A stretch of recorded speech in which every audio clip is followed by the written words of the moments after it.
Epístola do apóstolo Paulo a Filemão.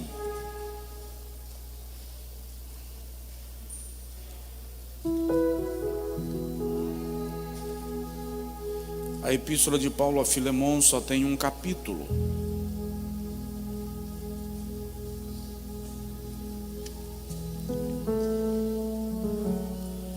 Versículo de número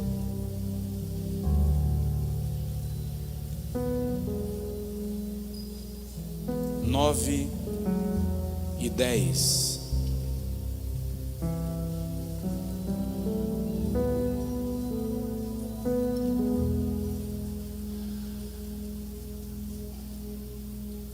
Filemão, quem estiver com dificuldade, vá para Hebreus. Estando em Hebreus, volta que a epístola de Paulo a Filemão está logo antes de Hebreus, logo depois da epístola que ele mesmo, Paulo, escreveu para Tito, capítulo 1, versículo 9 e 10.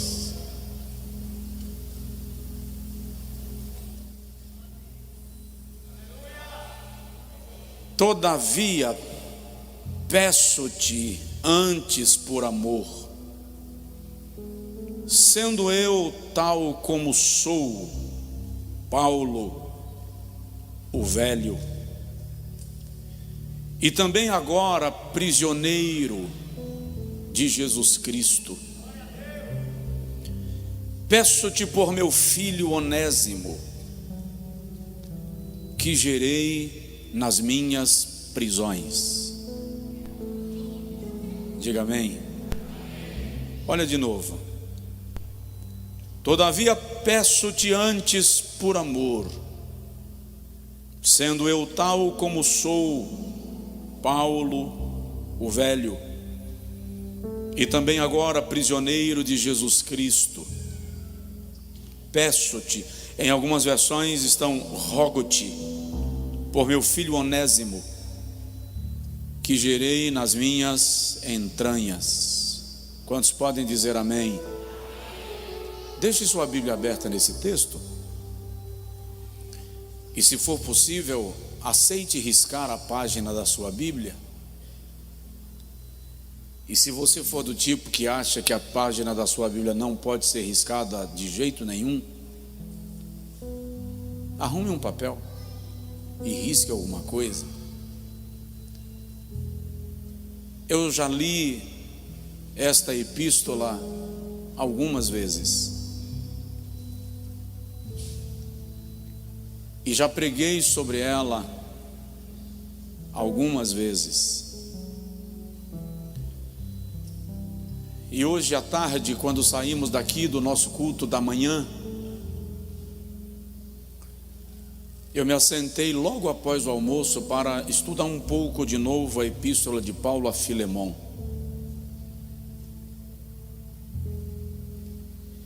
E fui tão absolvido pelo amor,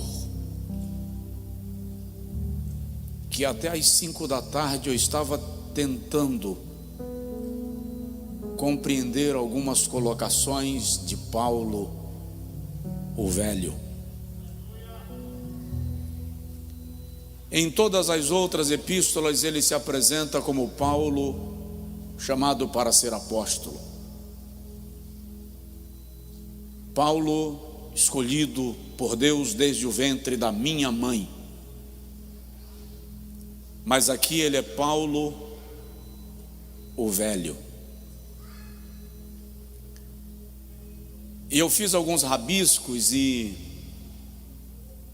tentei encontrar um tema para dar à mensagem de hoje à noite, e me vieram tantos que eu preferi não estabelecer nenhum. Eu pensei em algo como bilhete a um pecador. Você vai entender por quê. Ou te ofereço o meu coração. Você vai entender por quê. Ou por que não uma vida por outra vida. A carta de Paulo a Filemon é tão pequena que alguns estudiosos preferem chamá-la de bilhete. Quando Paulo envia uma carta para a igreja de Colossos, e esta carta vai pelas mãos de Onésimo, isso está claro em Colossenses 4:9. Ele também manda esta carta a Filemon. Paulo está preso. Não se sabe ao certo se neste momento ele está preso em Roma ou se em Éfeso. O fato é que ele está preso. E esta carta é uma das 7 cartas que Paulo escreveu na prisão. As outras são Éfeso, carta aos Efésios, aos Colossenses, aos Filipenses, também as 2 cartas a Timóteo e a carta que ele escreveu a Tito. Incrível isso, porque a prisão não aprisionava o coração do apóstolo. Existem livres aprisionados e aprisionados livres. Paulo estava aprisionado, mas estava livre. E esta carta é considerada a carta mais pessoal, a carta mais íntima que Paulo já escreveu. Martinho Lutero diz que esta carta expressa de maneira sublime o caráter do amor cristão. John Calvino escreveu que em nenhuma outra carta se descreve em cores tão vivas a docilidade do caráter de Paulo. Se você for um leitor habitual da Bíblia, você vai perceber que em nenhuma outra carta de Paulo ele se comporta como nesta carta. É uma carta menos pastoral e mais paternal. É uma carta menos apostólica e mais amorosa. O Paulo sisudo das cartas fortes e doutrinárias não se apresentou aqui. Se apresentou aqui um Paulo pai, carregado de um amor inexplicável por um escravo fugitivo cujo nome era Onésimo.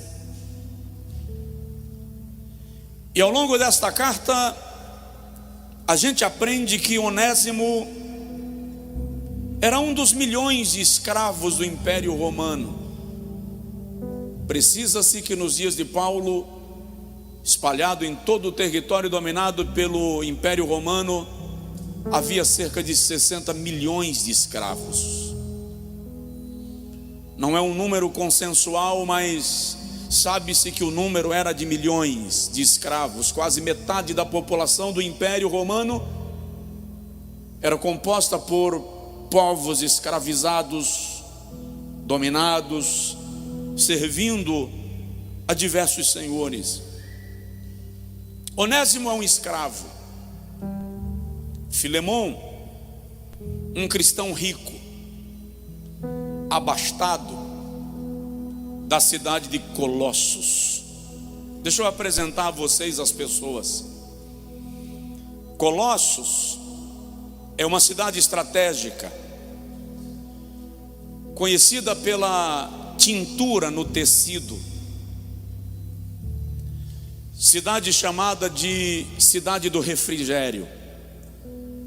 por causa das suas águas frias e do seu vento fresco. Os ricos de Roma tinham casas de veraneio em Colossos. No verão eles vinham a Colossos para desfrutarem do refrigério da cidade. Próximo estavam mais duas cidades, uma muito conhecida nossa, Laodiceia. Laodiceia ficava entre Colossos e Hierápolis.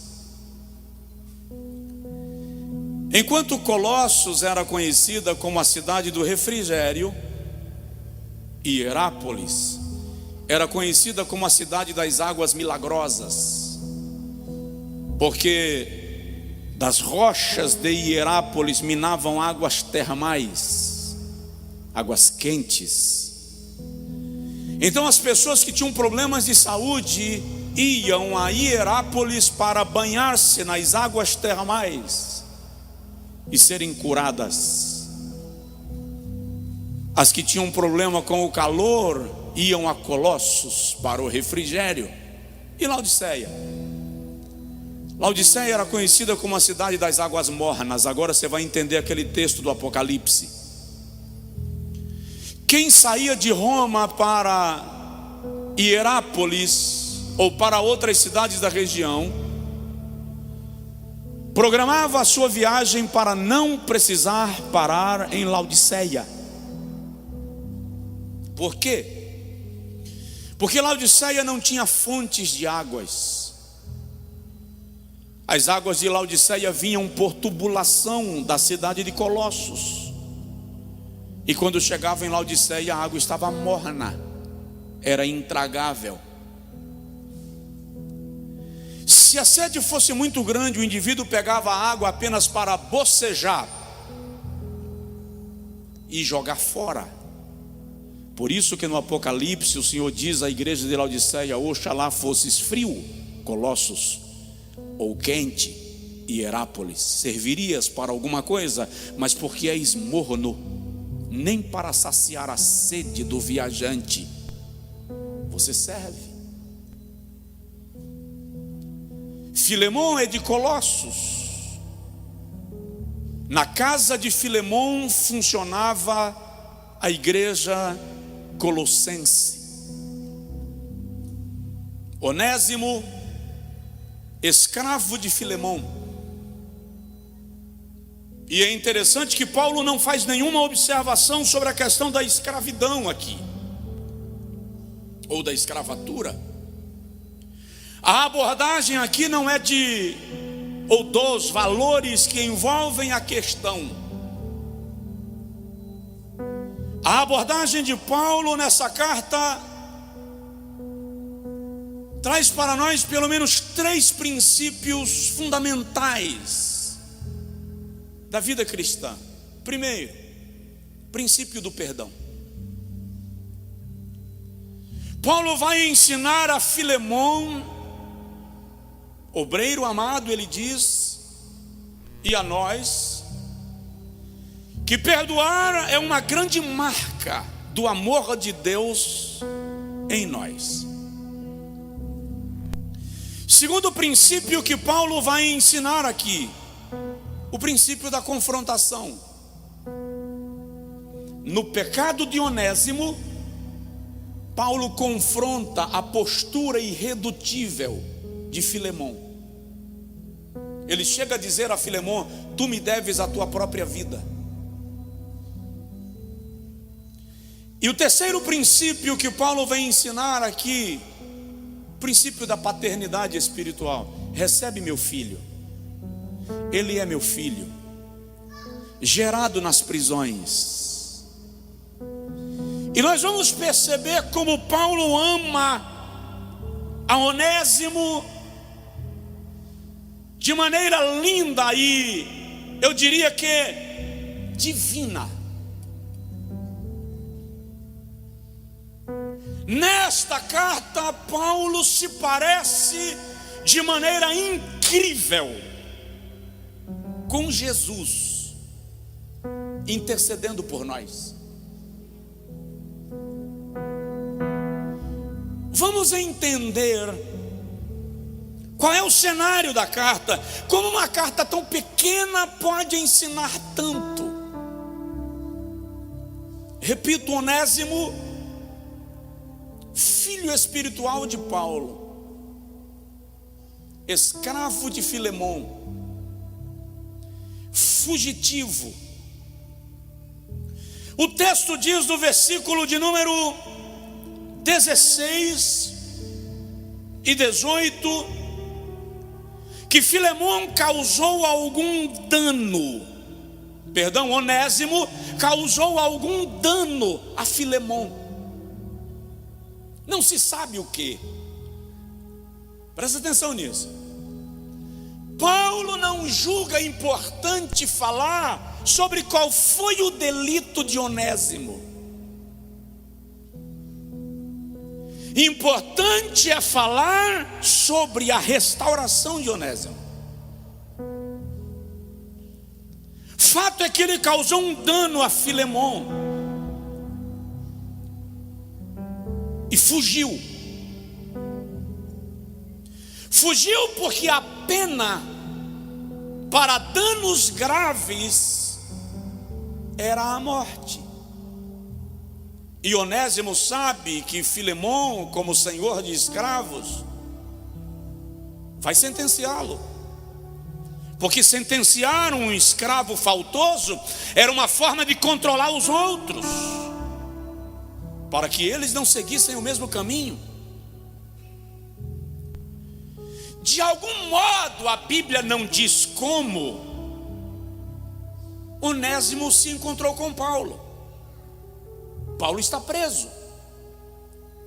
Há até quem diga que Onésimo estaria preso também e conheceu a Paulo na prisão. Fato, a Bíblia não menciona, mas fato é que Paulo está preso e Onésimo se encontra com ele. Talvez na sua fuga ele tenha ido procurar Paulo, porque ele sabia que Paulo tinha peso diante de Filemon para interceder por ele. Não se sabe. O texto retrata Filemon como um homem influente, numa cidade influente, que tinha casas dos nobres de Roma. Então Filemon tinha mecanismos para alcançar Onésimo. Onésimo se encontra com Paulo e Paulo começa a falar de Jesus para Onésimo. E Onésimo, o escravo fugitivo, se torna agora filho espiritual de Paulo, o velho. E um filho espiritual tão querido que Paulo usa expressões muito agressivas, muito fortes, para derreter, vou usar essa expressão, o coração de Filemon acerca de Onésimo. Presta atenção nisso. Onésimo é um escravo fugitivo, num contexto, presta atenção, num contexto em que o escravo não tinha absolutamente direito nenhum. Naquele contexto, os escravos não eram nem considerados cidadãos. Eles não tinham direito de ter patrimônio. Eles não tinham direito nem de se casar. Eles podiam até arrumar uma companheira, um companheiro, mas sabendo que no dia que o proprietário quisesse, poderia separá-los, vendê-lo para outro lugar e não vender o companheiro ou a companheira. Não havia vida. Esse é Onésimo, Filemon. Se o irmão ler o versículo de número 1 e o versículo de número 24, vai ver que Filemon é um obreiro na igreja de Colossenses. E a maneira que Paulo fala dele indica que ele é um obreiro e é um investidor nas missões de Paulo. Crente. A igreja de Colossos, é só ler a epístola aos Colossenses, funcionava na casa de Filemão.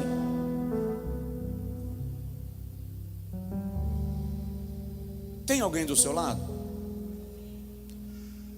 Pergunte assim: em qual cadeira você está? Na de Filemão ou na de Onésimo? Agora, veja o versículo 6 comigo.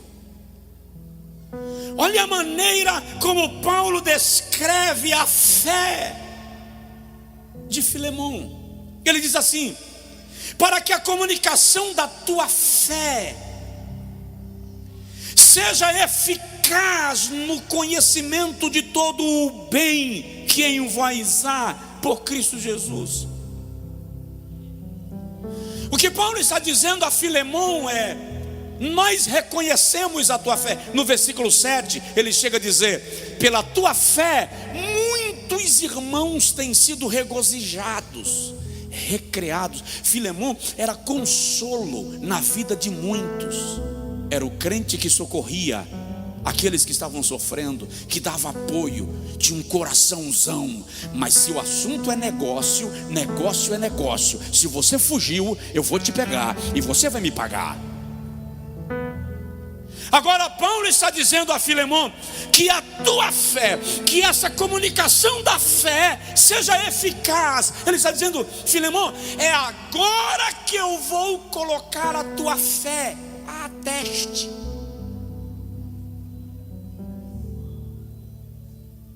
Ele está dizendo mais ou menos assim: tua fé não será provada quando você faz o bem aos irmãos. Tua fé será testada quando você faz o bem a quem te causou dano. É isso que Paulo está dizendo. Que essa comunicação da tua fé seja eficaz. Assim como outros têm sido consolados pela tua fé, agora faze-a eficaz, manifesta esta fé. Paulo vai cercando Filemão. Detalhe: sabe quem levou a carta? Onésimo. Imagina a cena: Filemão está lá dentro cuidando da fazenda, e o outro escravo chega e diz assim: patrão, o senhor vai lá. Aí fora tem um escravo querendo falar com o senhor. Quem é? Onésimo. Quando Filemão chega, Onésimo estende a mão com a carta. Filemão reconhece a letra, porque Paulo disse assim, lá no versículo 19: eu escrevi essa carta de meu próprio punho. Eu não mandei outro escrever, para você não achar que a carta foi alterada, manipulada. Eu mesmo a escrevi. Quando Filemão encontra a letra de Paulo, ele para ler antes de conversar com Onésimo, porque antes de conversar com Onésimo, Paulo vai conversar com Filemão. Presta atenção, a carta chega na frente.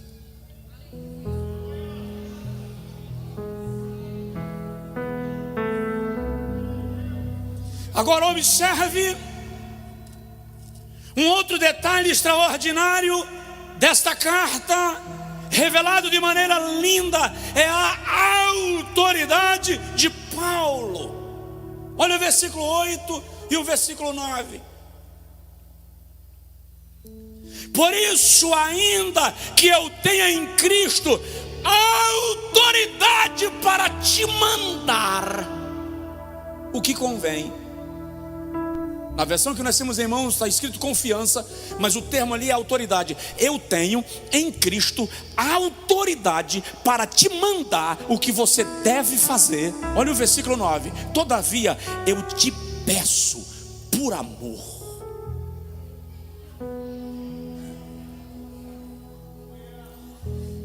Isso aqui me chocou.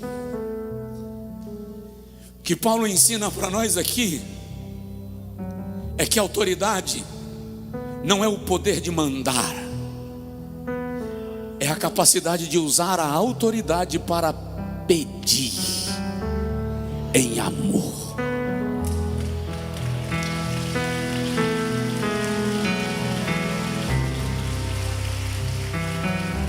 Aleluia. Embora eu tenha em Cristo autoridade para mandar, todavia eu prefiro te pedir por amor, acerca do meu filho Onésimo. E Paulo usa essa autoridade no versículo 19, quando ele diz assim: eu com a minha própria mão te escrevi. Olha só, no versículo 18 Paulo diz: se ele te fez algum dano, coloca na minha conta. Se ele te causou prejuízo, cobra de mim. Isso é autoridade. Por quê? Porque ele está usando o crédito que ele tem. Ele está usando o crédito que ele tem para dizer: estou te escrevendo do meu próprio punho. Versículo 19: eu te pagarei. Agora Paulo usa da autoridade para dizer: para não te lembrar que tu me deves a tua própria vida. Qual é o crédito que Paulo tem com Filemão? Não se sabe em que momento da vida de Filemão Paulo surgiu. Fato é que Filemão estava sob risco de vida de alguma forma e foi salvo por Paulo. Agora Paulo está dizendo: se Onésimo te deve, coloca na minha conta, eu te pagarei, para não te lembrar que tu me deves a tua própria vida. Olha o nível que Paulo chega para interceder por Onésimo. Parece Jesus intercedendo por nós. Pai, qualquer dívida que ele tiver, coloca na minha conta, porque eu dei a minha própria vida.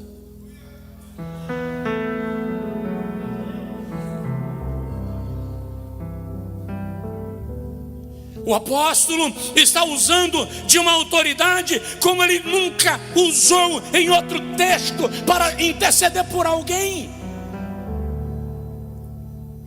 O apelo de Paulo, versículo 16, por Onésimo, é tão grande que ele diz assim: não o receba mais como escravo.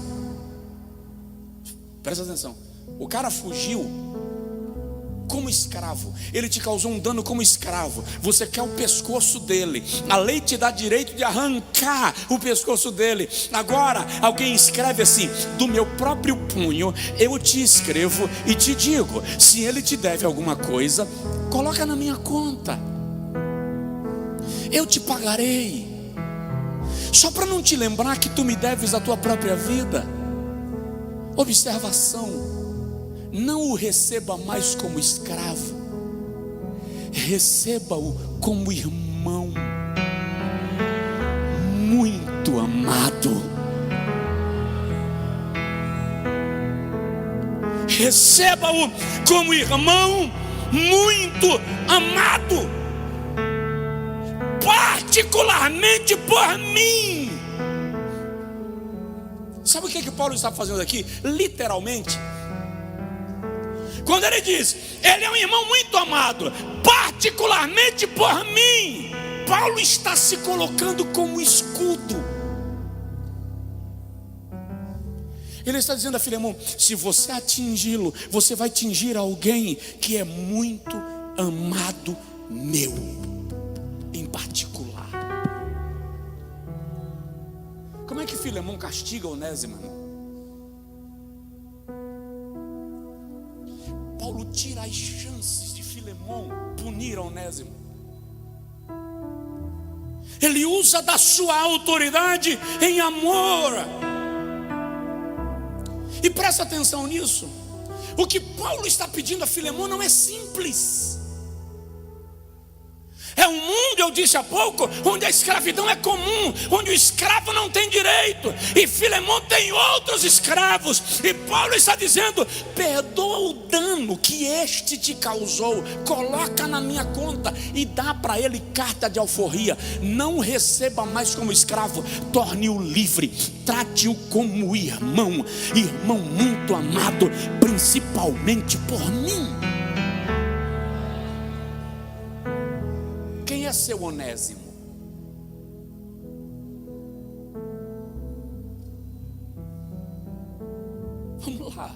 Vamos lá que o apóstolo Paulo estivesse aqui agora à noite e ele te perguntasse assim: quem é o teu Onésimo?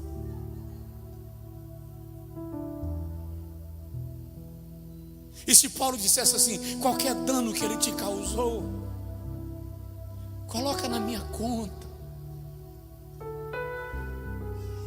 eu te pagarei. Para não te lembrar que o que você conhece de fundamentos do Evangelho de Cristo fui eu que trouxe em forma de cartas para orientar vocês para a salvação.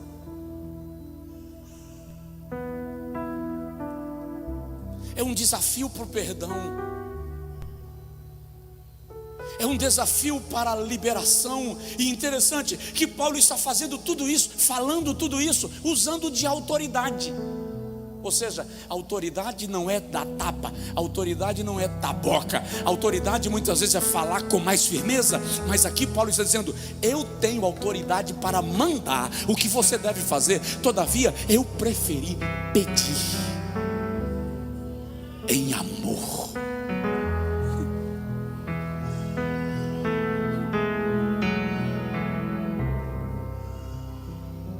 E vamos lá, estou terminando. Com a habilidade literária que Paulo tem, ele usa um trocadilho com o nome de Onésimo para outra vez dar mais uma desarmada em Filemão. Deixa eu ver o versículo. No versículo de número 17. Não é. Chego lá. Ainda que ele não te tenha sido útil,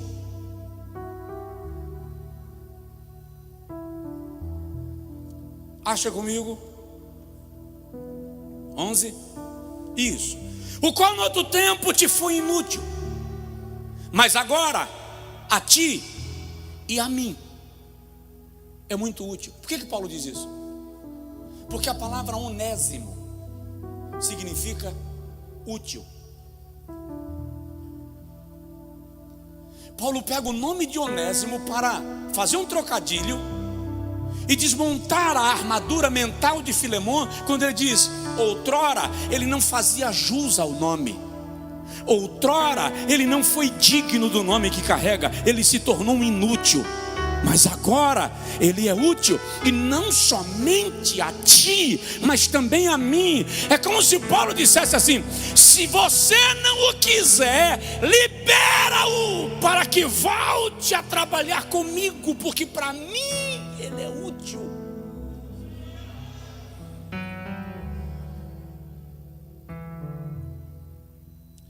Tem muita gente para quem você não serve,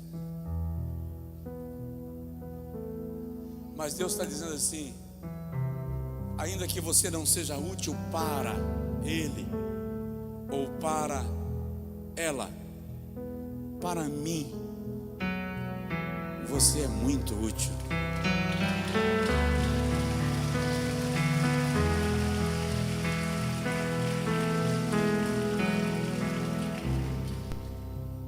Agora observe, e eu quero concluir aqui, o amor paternal de Paulo.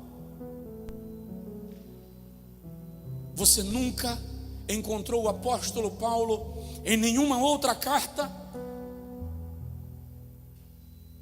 com tamanha expressão de paternidade. Veja comigo, no versículo de número 10 ele diz: rogo-te por Onésimo, meu filho, que gerei nas minhas prisões. No versículo 12 Paulo diz: torna a recebê-lo. Olha só, torna a recebê-lo como se estivesses recebendo o meu coração.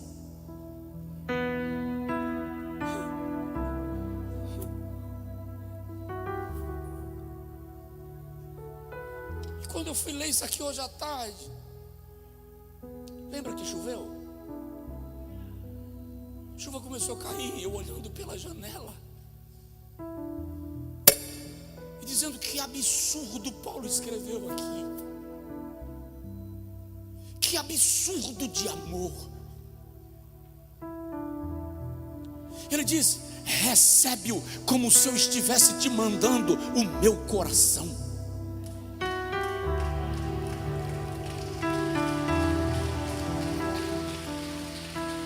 Em outras palavras, Paulo está dizendo: recebe a Onésimo como se eu tivesse te mandado o meu coração numa bandeja. Faça com ele o que você faria com o meu coração.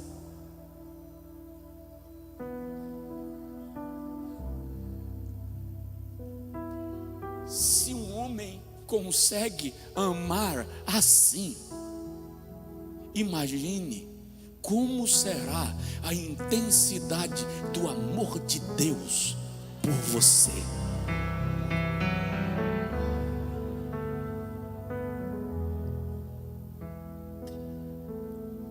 O coração paternal de Paulo aparece como nunca. No versículo 13 ele diz assim: eu bem queria mantê-lo comigo.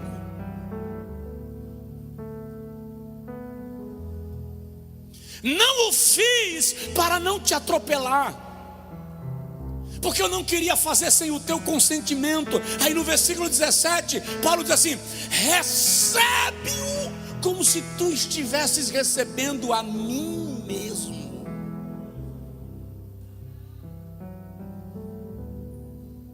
Olha bem para mim, tem chance de Filemon castigar Onésimo?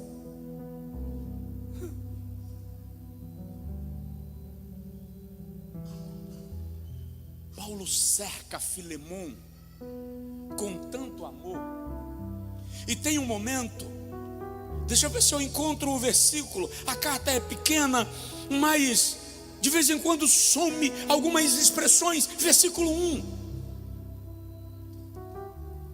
Paulo diz assim: amado Filemon. É como se Paulo quisesse lembrar a Filemon, antes de começar a falar do seu amor para com Onésimo, ele fala do seu amor para com Filemon. E agora que ele está descrevendo o seu amor para com Onésimo, a intenção foi muito bem organizada. Quando Paulo primeiro se refere a Filemon dizendo meu amado, agora ele começa a falar do amor dele por Onésimo. Ele está dizendo: o amor que você conhece de mim, o amor que eu dediquei a ti, eu estou dedicando a ele. Então, se você não despreza o meu amor por ti, tenha apreço ao meu amor por ele.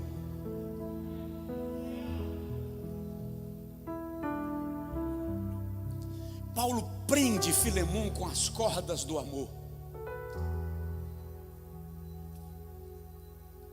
Paulo imobiliza a fúria de Filemon com o amor.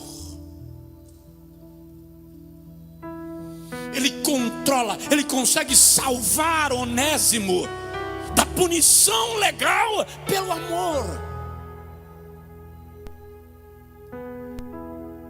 A Bíblia não diz o que é que Filemon faz a partir daí, mas só dá a entender que Filemon não teve como resistir os apelos de Paulo, E aí, se você ver depois, Onésimo deixa de ser escravo e se torna evangelista e cooperador do ministério de Paulo. De escravo fugitivo a ministro do evangelho. Colossenses 4:9, Paulo diz: eu vos enviei alguns cooperadores. E ele menciona Onésimo nesta lista de cooperadores que o auxiliam no ministério. Ele diz: juntamente com Onésimo, amado e fiel irmão, que é dos vossos, eles vos farão saber tudo o que está acontecendo. Inácio de Antioquia, escrevendo sobre a tradição cristã, diz que Onésimo, o escravo fugitivo, se tornou bispo e líder da igreja em Éfeso. Só para você ter uma noção, os pastores de Éfeso, por exemplo, foi o apóstolo João, Policarpo e Onésimo. Quem é o apóstolo João? O amado que reclinava a cabeça no peito do mestre. Quem é Policarpo? O ancião de 93 anos, chicoteado até a morte por não negar a fé. E quando os membros do seu corpo apareciam depois de tanto chicote, e alguém lhe disse: nega o teu Cristo, Policarpo, salva a tua vida. Policarpo respondeu: eu conheço a Jesus desde a minha adolescência e ele nunca me decepcionou. Como agora eu negaria o meu Senhor e Mestre?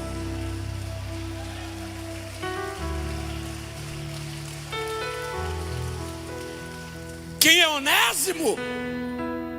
O escravo fugitivo que se tornou filho espiritual de Paulo, o velho.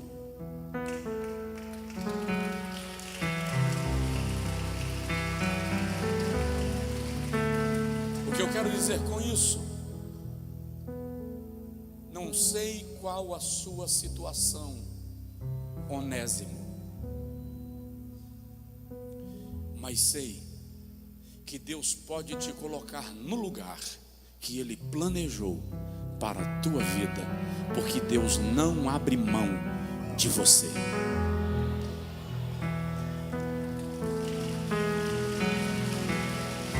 Fica de pé, por favor.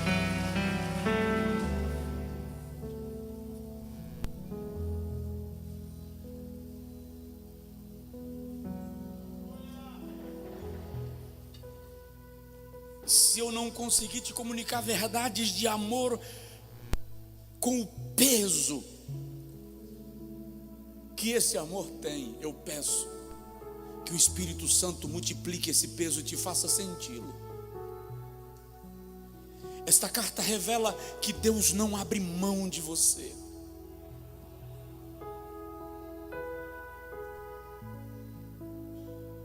E essa carta revela que não importa a posição que você esteja, Filemon, você precisará liberar Onésimo, porque Onésimo é útil para o reino de Deus.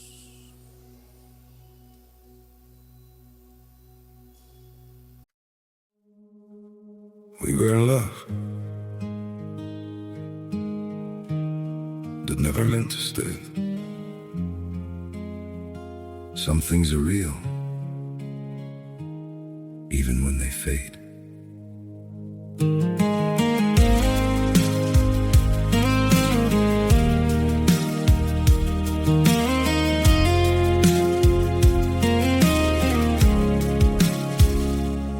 I used to think if we kept holding on, we could bend the truth somehow. But love can't fight what's pulling us apart, and it's breaking us down now.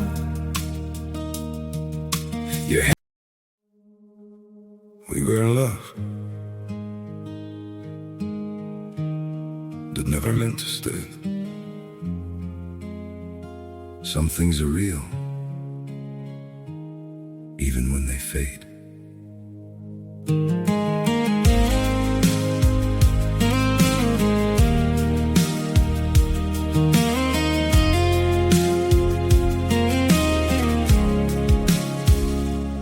I used to think if we kept holding on, we could bend the truth somehow.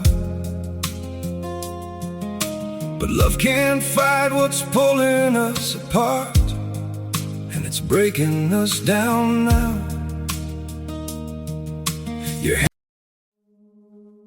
We were in love that never meant to stay. Some things are real, even when they fade.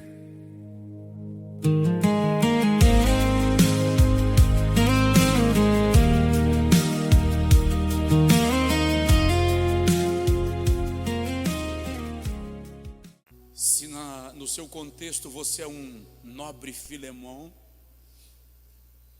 aproveite hoje para liberar o seu fugitivo Onésimo. Se você é o Onésimo, acredite que Deus pode mudar a tua história, o teu estado, e fazer na tua vida coisas extraordinárias. Quando você chegar em casa hoje à noite, leia essa epístola. É só um capítulo. Releia. E imagine Paulo ancião, preso, dizendo a Filemão: recebe a Onésimo como se eu estivesse te mandando o meu coração. Por isso que eu pensei em algo como: toma o meu coração. Porque é o que Paulo está oferecendo a Filemão. Para perdoar Onésimo, toma meu coração, eu o coloco na tua mesa. Eu quero orar com você agora. Canta um dos hinos que vocês cantaram aí sobre o amor. E você vai cantar agora diferente, porque você é alvo de um amor incomparável, indiscutível, inexplicável.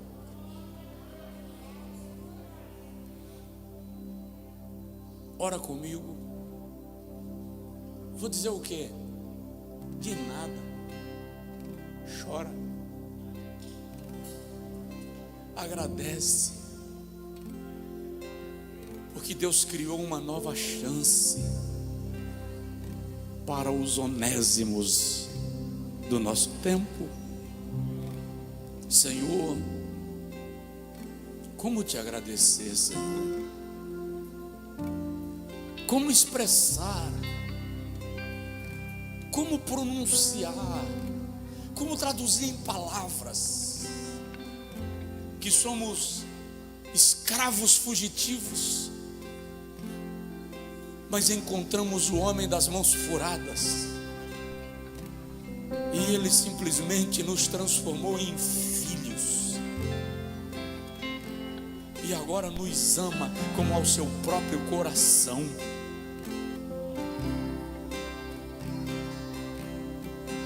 Senhor, não entendemos esse amor. Não entendemos mesmo, porque nós pensamos no teu amor como pensamos no nosso, e o teu amor não tem nada a ver com o nosso, Senhor. O nosso amor precisa de reciprocidade.